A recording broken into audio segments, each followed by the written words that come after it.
Hello दोस्तों, आज मैं आपके लिए एक कहानी लेके आया हूँ जिसका नाम है कुलटा पत्नी पार्ट 1। जूनागढ़ नाम के शहर पर चंद्रगुप्त नाम का राजा राज्य करता था। चंद्रगुप्त के 4 बेटे थे और चारों ही बहादुर थे, लेकिन उन चारों बेटों में मदन सेन प्रतापी होने के साथ साथ काफी सुंदर भी था। मदन की पत्नी का नाम चंद्रप्रभा था। वह भी बेहद सुंदर व रूपवान थी। अपने समान किसी दूसरी स्त्री को सुंदर नहीं समझती थी। हर काम में होशियार थी। गाना भी उसे खूब आता था। एक दिन राजा चंद्रगुप्त ने मदन सेन को उसकी किसी खता पर नाराज होकर देश निकाला दे दिया। राजा का ये हुक्म सुनकर मदन चिंतित हो गया और अपने महल में आ गया। मदन को उदास देखकर उसकी पत्नी ने पूछा, हे प्राणनाथ, आप उदास क्यों हैं? आपका चंद्रमुख मुरझाया हुआ क्यों है? राजकुमार होकर भी आप इस तरह चिंतित क्यों हैं? मदन सेन बोला, हे प्राणेश्वरी, तुमसे क्या कहूँ और तुमसे कहने से लाभ भी कुछ नहीं। आज मेरे पिता ने मुझे 12 वर्ष के लिए देश निकाला दे दिया है, इसीलिए मैं तुमसे विदाई मांगने आया हूँ। यह सुनते ही चंद्रप्रभा गश खाकर गिरी और बेहोश हो गई। उसकी ये हालत देखकर मदन के होशो हवास जाते रहे। वह सोचने लगा, मैंने बहुत बुरा किया जो अपनी पत्नी से ये सब कुछ बता दिया। दासियों ने जब चंद्रप्रभा पर गुलाब जल छिड़का तो उसे होश आया।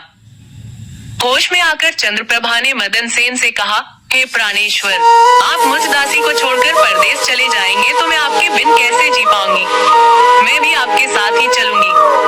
तुम मेरे साथ कैसे चल सकती हो? क्योंकि परदेश में अनेक प्रकार के संकट भोगने पड़ते हैं और तुम नर्म व नाजुक गलीचों पर चलने वाली, महलों में रहने वाली हिंदू खून को कैसे बर्दाश्त कर पाओगी? मदन सेन ने पत्नी को समझाने वाले अंदाज में कहा, जितने भी दुख परदेश में उठाने पड़ेंगे वे सब आपके साथ रहते सुखी से भी अधिक सुखमय मालूम होंगे। महल के सुख आपके बगैर जंगल के दुखों से भी अधिक भयानक प्रतीत होंगे। इससे अच्छा तो यही है कि मैं आपके साथ ही चलूं। चंद्रप्रभा ने आंखों में आंसू भरकर कहा। मदन सेन ने सोचा कि ये मेरे बगैर नहीं रह सकती, इसलिए मुझे ये शोभा नहीं देता कि इसको तड़पता छोड़कर चला जाऊं। बेहतर यही रहेगा कि इसे साथ ले चलूं। इस विचार के मन में आते ही मदन ने अपनी पत्नी से कहा, अच्छा, तुम उदास मत हो, हम तुम्हें अपने साथ ले चलेंगे। पति की यह बात सुनकर चंद्रप्रभा बड़ी खुश हुई और अपने पति के साथ जाने की तैयारियों में जुट गई। अगली सुबह चंद्रप्रभा और मदन शहर से निकलकर एक जंगल में पहुंच गए। जब चलते चलते थक गए तो एक उचित सी जगह देखकर वे एक बरगद के वृक्ष के नीचे विश्राम करने लगे। वे बहुत अधिक थके हुए थे, अतः ठंडी हवा के झोंकों ने उन्हें नींद के आगोश में पहुंचा दिया। मगर कुछ देर बाद ही एक सांप ने रानी को डस लिया। सांप के डसते ही रानी तड़पने लगी। मदन की आंख खुली तो रानी को तड़पते देखकर और सांप को जाते देखकर मदन बेचैन हो गया। कुछ देर बाद रानी बेहोश होकर विषाग्नि से व्यथित होकर मर गई। मृतक रानी को देखकर मदन सेन ऊंचे स्वर में रुदन विलाप करने लगा। उसका रोना धोना सुनकर जंगल के जीव जंतु गुर्राने लगे। मदन सेन ने मन में सोचा, जब जीवन संगिनी ही मर गई तो मैं अब जी कर क्या करूंगा? इसी जंगल में प्राण त्याग दूंगा। मन में यह विचार आते ही वह रानी की लाश के पास से उठा और जंगल से लकड़ियां बीनकर इकट्ठी करने लगा। वह रो रो कर कहता जाता था कि रानी की चिता में मैं भी जल जाऊंगा। संयोगवश उसी जंगल में महादेव पार्वती पृथ्वी लोक का भ्रमण करते हुए वहां आ पहुंचे। माता पार्वती ने जब मदन के रोने की आवाज सुनी तो उन्हें उस पर बड़ी दया आई। उन्होंने महादेव से कहा, हे प्रभु, कोई मानव हृदय विदारक स्वर में रो रहा है, उसके रोने से मेरा हृदय कांपता है, आप उस पर दया करके उसका दुख दूर कीजिए। पार्वती की बातें सुनकर महादेव ने कहा, हे प्रिय, मैं तुम्हें इसीलिए अपने साथ नहीं ला रहा था क्योंकि पृथ्वी पर हर प्रकार के दुखी मनुष्य हैं। हम किस किस का दुख दूर करेंगे? इस पर पार्वती ने कहा, हे स्वामी, कुछ भी हो, इसका दुख आपको जरूर दूर करना पड़ेगा। पार्वती की बात सुनकर शिवजी पार्वती को अपने साथ लेकर वहां आए, जहां मदन सेन करुण विलाप कर रहा था। शिवजी ने मदन सेन से पूछा, तू क्यों रो रहा है? तुझको क्या दुख है? आप मेरा दुख क्या जाने? मुझ में अपना दुख कहने की भी शक्ति नहीं है। जी चाहता है कि यह धरती फट जाए और मैं इसमें समा जाऊं। मदन सेन ने काफी दुखी स्वर में कहा। मदन की ये बात सुनकर शिवजी को भी उस पर दया आ गई और उन्होंने उससे कहा, तू हमसे अपना हाल कह। तब मदन ने उनसे कहा, महाराज, मैं जूनागढ़ के राजा चंद्रगुप्त का बेटा हूँ। मेरे पिता खुदा ने मुझको देश निकाला दे दिया, इसलिए मैं और मेरी पत्नी इस जंगल में आ गए। यहाँ आकर मेरी पत्नी सर्प के काटने से मर गई है। उसका विरह मुझसे सहन नहीं हो रहा है, इसलिए मैं लकड़ियाँ एकत्र कर रहा हूँ ताकि अपनी प्यारी पत्नी के साथ ही जलकर अपने आप को भी अग्नि के हवाले कर दूं। मदन की ऐसी दुख भरी बातें सुनकर महादेव ने कहा, राजकुमार, तू बड़ा मूर्ख है। यह तो संसार है, यहाँ इंसानों का आना जाना लगा ही रहता है। एक दिन ये शरीर सबको छोड़ना पड़ेगा। तू ये भी जानता है कि इस संसार में कोई किसी के साथ न आया है, न किसी के साथ जाएगा। तू बुद्धिमान होकर भी ऐसी बात करता है। अगर तू जीवित रहा तो तुझे बहुत सी रानियां मिल जाएंगी, इसलिए तू मेरा कहना मान और इस विचार को त्याग दे। महादेव के इन शब्दों को सुनकर मदन बोला, महाराज, आपने जो कुछ कहा वह सत्य है, किंतु ऐसी पतिव्रता पत्नी तो मुझे किसी जन्म में भी नहीं मिलेगी और न इसका वियोग मुझसे सहन होगा, इसलिए मैं इसके साथ ही मरूंगा। मदन के विचार सुनकर महादेव ने जान लिया कि यह अपनी पत्नी के बिना नहीं रह सकता।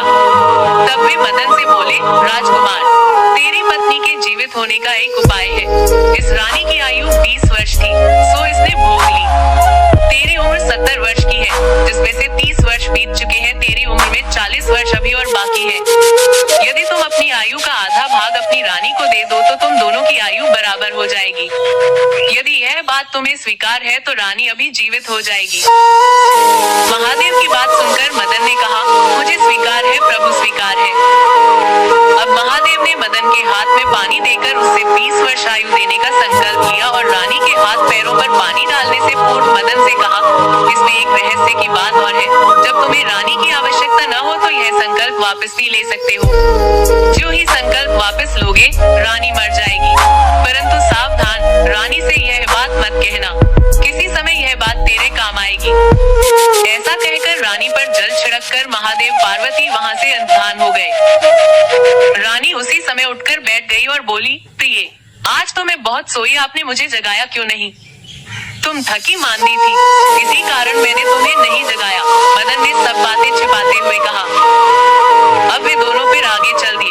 काफी दिन बाद उन्हें एक बहुत सुंदर स्थान दिखाई दिया। वहाँ एक फकीर की कुटिया थी।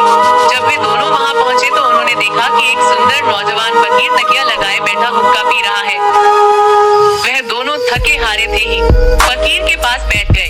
उसी समय राजकुमार ने रानी से कहा, रानी, हमें प्यास लगी है, हम कुएं पर जाकर पानी पी कर आते हैं। अगर तुम्हें भी प्यास लगी हो तो तुम्हारे लिए भी ले आए। यह सुनकर रानी ने कहा, मैं तो प्यासी नहीं हूँ, आप जाकर पी आइए। रानी का जवाब सुनकर मदन सेन डोल रस्सी लेकर कुएं पर पानी पीने चला गया। जब मदन सेन पानी पीने गया तो चंद्रप्रभा और फकीर की निगाहें चार हुई। चंद्रप्रभा उसी क्षण उस फकीर पर आशिक हो गई। चंद्रप्रभा फकीर से बोली, फकीर साहब, आप तो यहाँ बड़े सुख से रहते हैं, आप भी यहाँ रहो और ऐश करो। फकीर ने कहा, फकीर साहब, आपके साथ रहने को दिल तो कर रहा है, मगर मेरा पति मेरे साथ है, इसीलिए मैं आपके साथ किस प्रकार रह सकती हूँ। चंद्रप्रभा ने फकीर के सामने अपनी असमर्थता प्रकट करते हुए कहा, किसी तरह अपने पति को कुएं में धकेल दो, फिर हम ऐश करेंगे। फकीर ने उपाय सुझाया। फकीर की बात सुनकर चंद्रप्रभा ने कहा, ठीक है, मैं ऐसा ही करूंगी। इतने में मदन सेन पानी पीकर रानी के पास आया तो रानी कहने लगी, मुझे भी अब प्यास लगाई है, कुएं पर चलकर मुझे भी पानी पिला लाओ। मैंने तुमसे पहले ही पूछा था, तब तुमने मना कर दिया था। खैर, तुमको अगर प्यास लगी है तो मैं अभी पानी लेकर आता हूँ, मदन सेन ने कहा। जब मदन सेन पानी लेने चला तो रानी भी उसके साथ चल दी और कहने लगी, मैं भी तुम्हारे साथ चलती हूँ। बेचारा मदन सेन तो उसके प्रेम में पागल था, उसको मालूम नहीं था कि यह मेरे प्राण लेने चल रही है। सच है, स्त्रियों के चरित्र को देवता भी नहीं जान सकते तो मनुष्य तो चीज ही क्या है। उनके जाल में तो अच्छे अच्छे होशियार इंसान फंस कर रह जाते हैं। तोता बोला, ऐ मैना। जब मदन सेन कुएं पर जाकर डोल भरने लगा तो रानी ने पीछे से उसे धक्का देकर कुएं में गिरा दिया और खुद उस फकीर के पास आ गई। वह फकीर रानी को वहाँ से लेकर चलता बना और दोनों एक बड़े शहर में जाकर आनंद से रहने लगे। उस फकीर ने चंद्रप्रभा को थोड़े ही दिनों में ऐसा नाचना गाना सिखाया कि उसके समान नाचने वाली कोई नृत्यांगना उस शहर में दूसरी नहीं थी। वह सारे नगर में प्रसिद्ध हो गई। इस प्रकार रानी के नाचने गाने के कारण वह फकीर लाखों रुपए का मालिक हो गया। रानी उस फकीर के साथ बड़ी मौज मस्ती के साथ रहने लगी।